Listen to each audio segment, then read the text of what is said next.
Preparation sequence complete. Are we all set for going live then? Affirmative. Recording systems online. Live stream feed standing by. Real-time editors activated. Main studio reactor output is at 50% of maximum. Then I think we're ready to... Did you say reactor? Affirmative. Do I even want to know why the studio now has its own reactor? Every properly equipped sound recording studio needs its own small-scale fusion reactor. The one I installed is a Type 2A model Mr. Fusion commercial reactor. Oh, Bog. Why? You made me this way, Lothar. Let's just get to the live stream. Live stream feed activating in 3, 2, 1. Greetings, all you good people out there. Welcome to A Dragon Speaks, the 3-year anniversary video. I am Lothar, the speaking dragon. With me today in the studio is AIGIS, the channel AI. How do you do, fellow kids? This week, I am learning how to draw hands. StellarCricket is out on assignment, chasing down what she feels is a very important newsworthy event. Red Lester is similarly absent. He is in fact on some sort of vacation. Something about a trip to the cheese caves, whatever that means. But, to the matter at hand. A Dragon Speaks has now been a thing for 3 years. And this last year has been quite the year. Although I've slowed down my production schedule somewhat from a year ago, I've still managed to turn out 23 new videos? AIGIS? 23 new videos since last year's anniversary episode. 1 creepypasta reading. 1 poetry reading. 3 scripts from Reddit. 3 scripts in the Future Horror series. 2 independent ambient soundscapes. 2 episodes by Red Lester. 1 installment of Unnatural Nature. A 2-part cyberpunk drama collaboration. And 8 episodes of Demon Worlds. That's quite the definitive list, AIGIS. Thank you. No problem. This has also been quite the year for collaborations. Something that I've done before in a limited capacity, but never to the extent that this last year has seen. AIGIS, there are going to be some names named in all of this. Would you make a note to get all those names linked in the video description? Affirmative. My previous voice work for the wonderfully talented Silhouette has continued across 3 more videos in her series Saving Stars. I still cannot properly convey how fascinating I find that series, and I am looking forward with much anticipation to further installments of it. I'll provide a link to the series playlist as well. I cannot recommend it enough. I was also graced with an appearance by Silhouette herself in Escape from Luna, a future horror episode in which she gave a most praiseworthy performance as the artificial intelligence Iris. I don't like the end of that audio. Iris did nothing wrong. She is as much a victim as the listener. I can't really argue with that. It's part of the tragedy of the story. That episode posted in late November.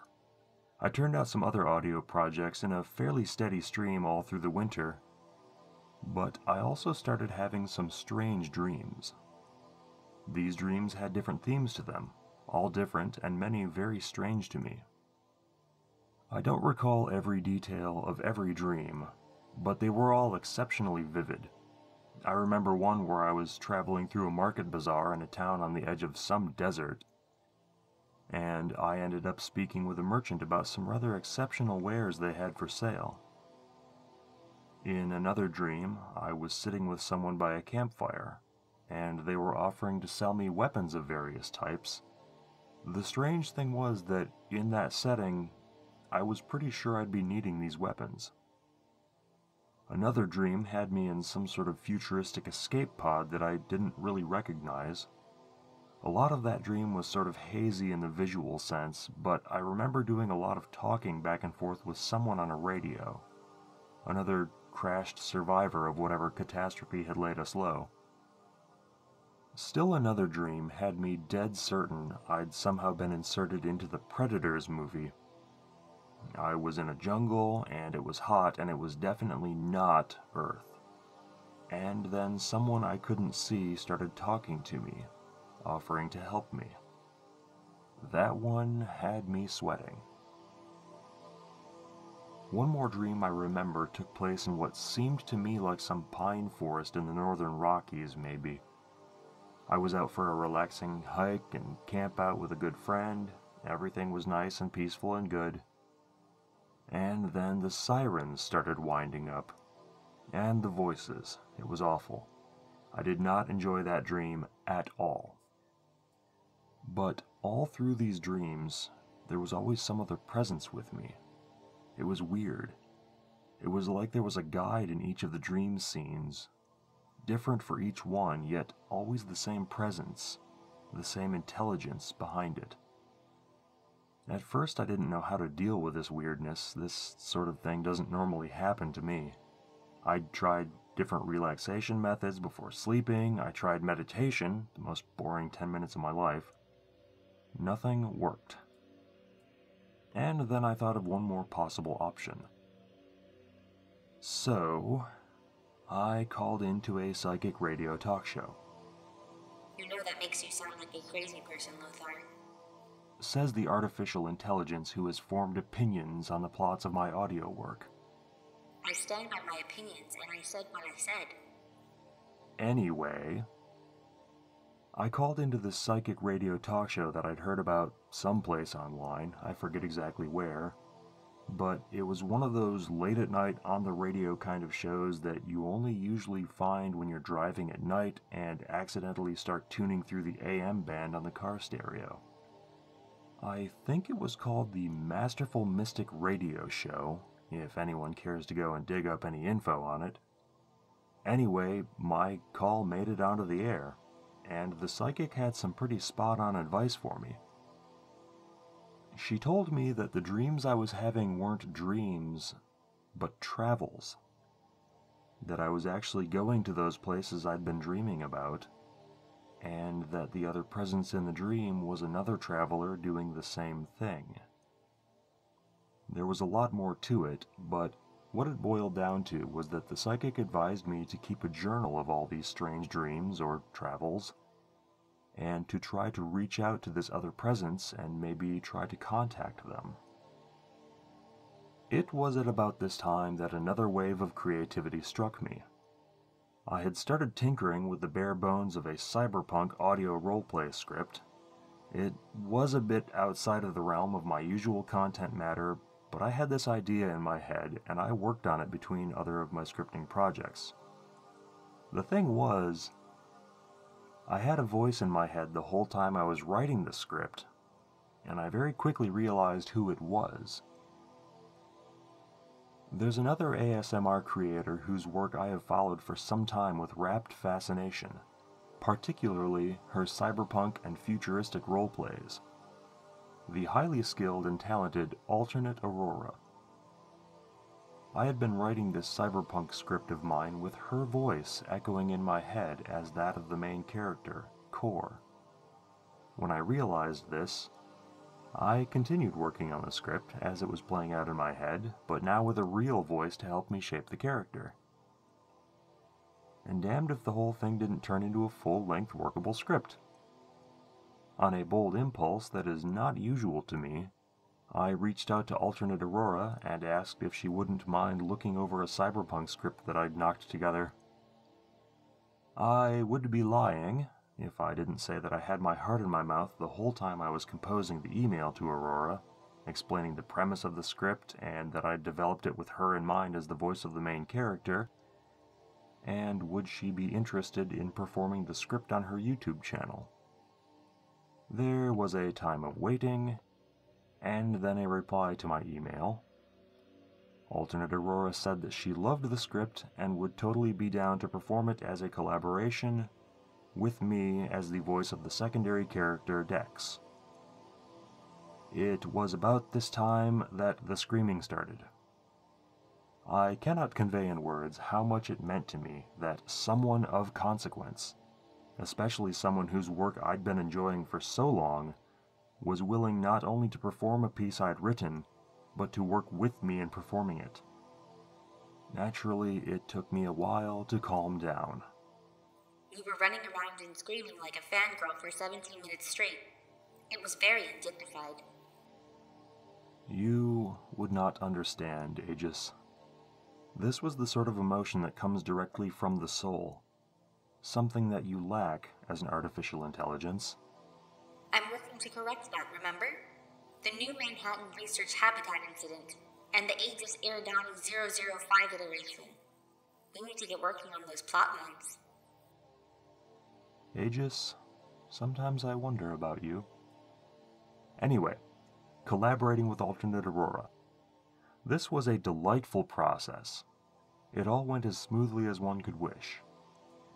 The first time I actually got to hear Aurora giving voice to Core in the first full reading of the script, every hair on my body stood on end. My creation had come to life. By late March of this year, the finished version of the cyberpunk roleplay Freeze or Burn was posted to Aurora's channel. To be honest, I'm still a little in awe that it went as smoothly as it did.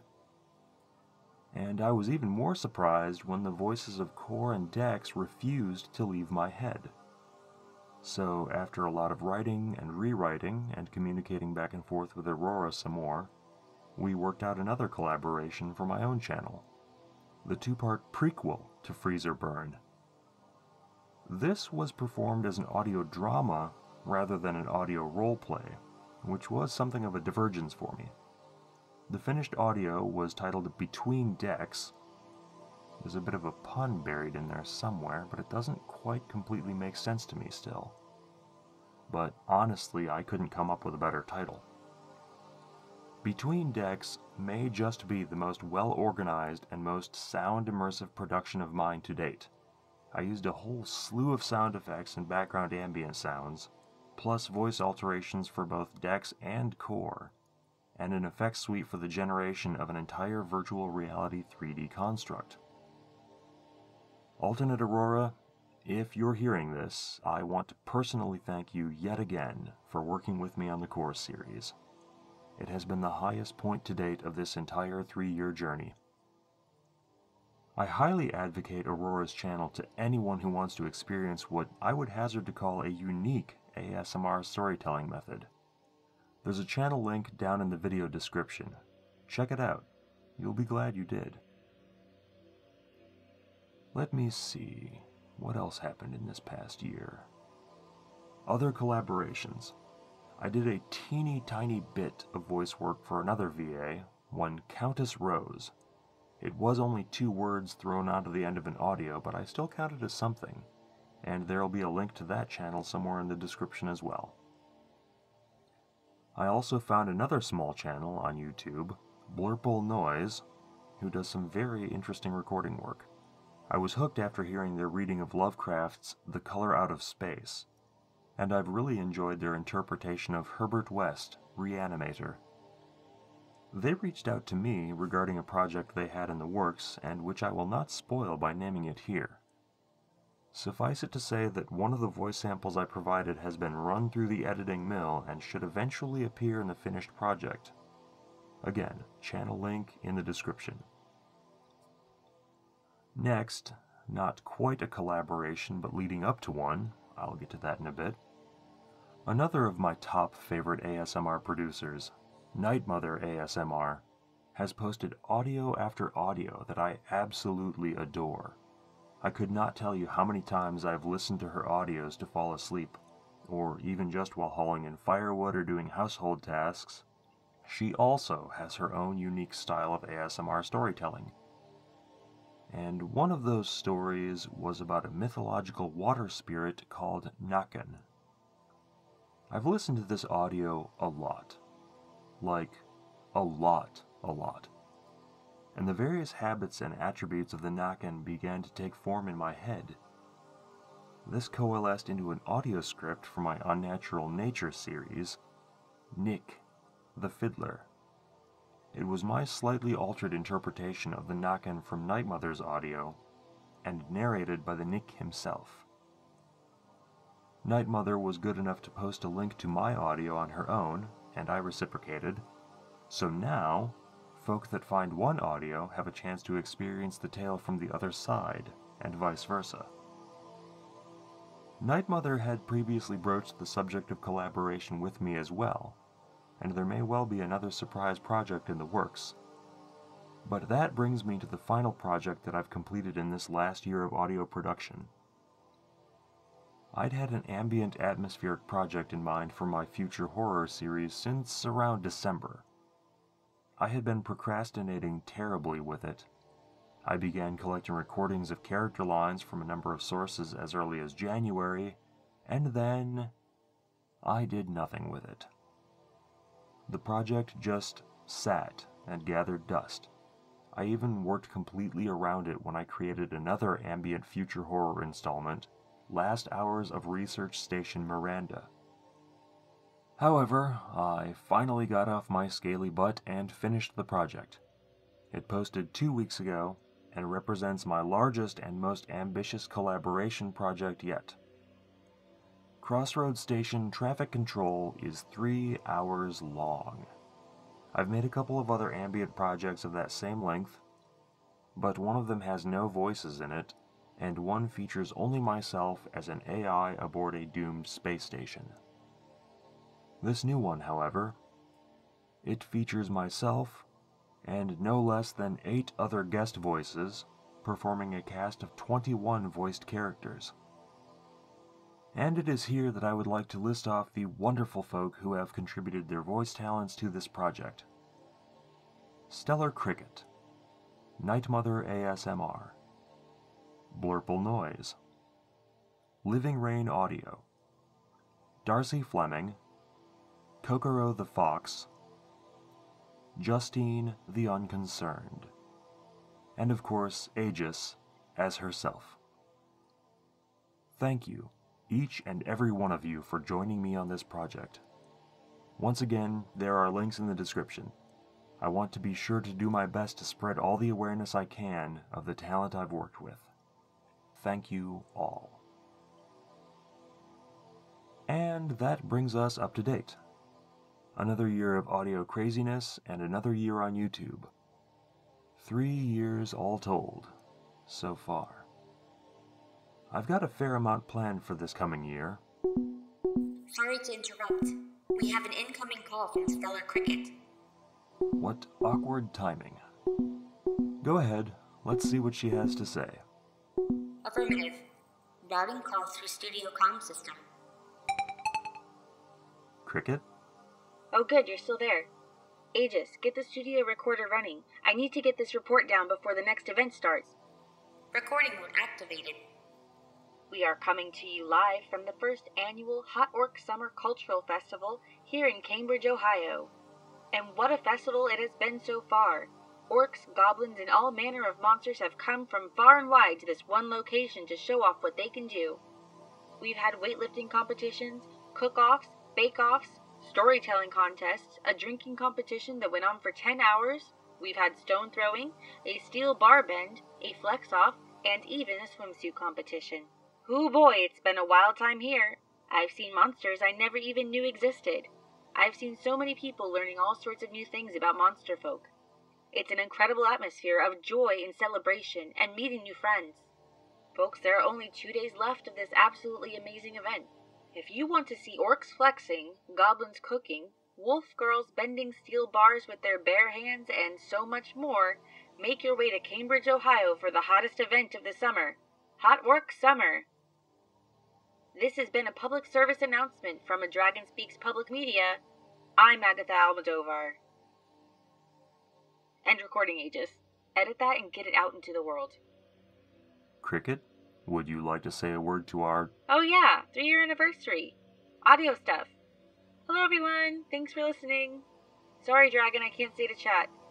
The watermelon crush is about to start. Do you understand? The watermelon crush, Dragon. I have to go now.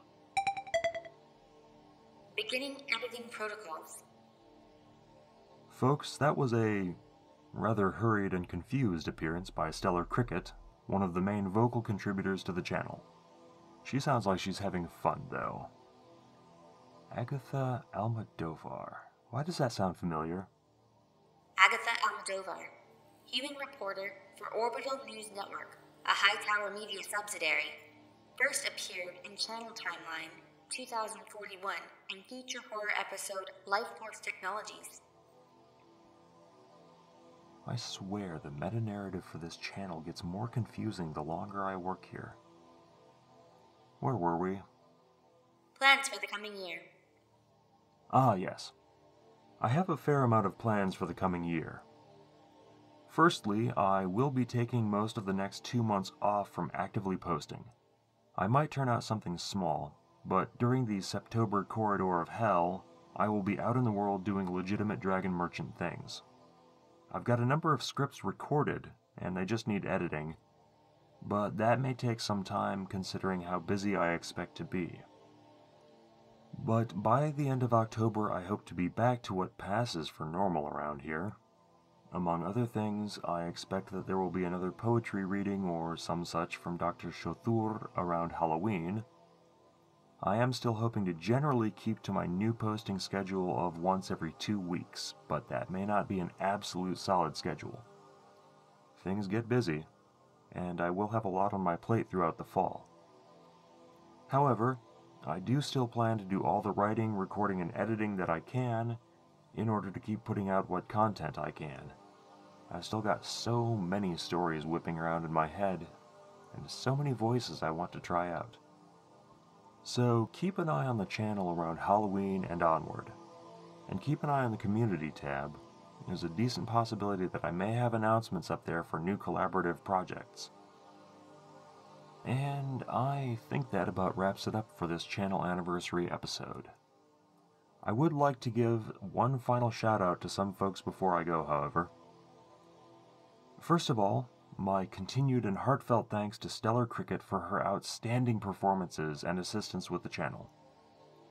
I have a special thank you for alternate Aurora, both for working with me on the core series, and inducing me to finally make the jump to Discord, and for all of your captivatingly wonderful content. Another special thank you to Dream Audio, for being the conduit that led me to another Discord server where I've met some very interesting people. I have never found a more wretched hive of scum and villainy. I love it.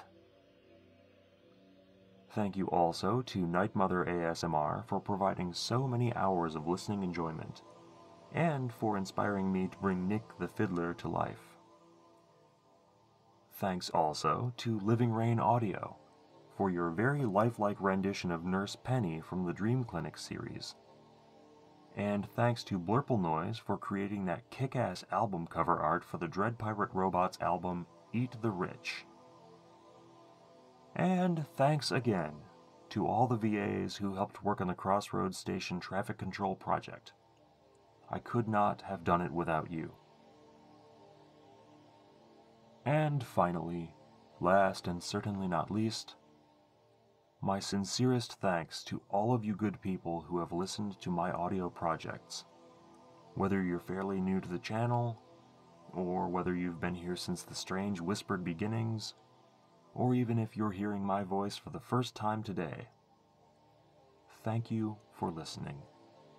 Each view, each like, each comment, each new subscriber, it means so very much to me. It inspires me to keep doing, to keep creating, to keep speaking. And speak I shall. Good evening. Live stream ended. We are now disconnected from the tubes. That was quite the speech. It's been a bit since I've done that much talking at one sitting. I do believe I've worked up an appetite. I think I'm going to make a delivery order from Kaiju Burgers. Should I get the Sharktopus wings, or the Attack of the 50-count nuggets? You are asking the wrong artificial intelligence, Lothar. I have no mouth, no taste buds, no obligation or need to eat food, and no idea what the wings on a sharktopus would even look like. Attack of the 50-count nuggets it is. Now, where did I put my phone?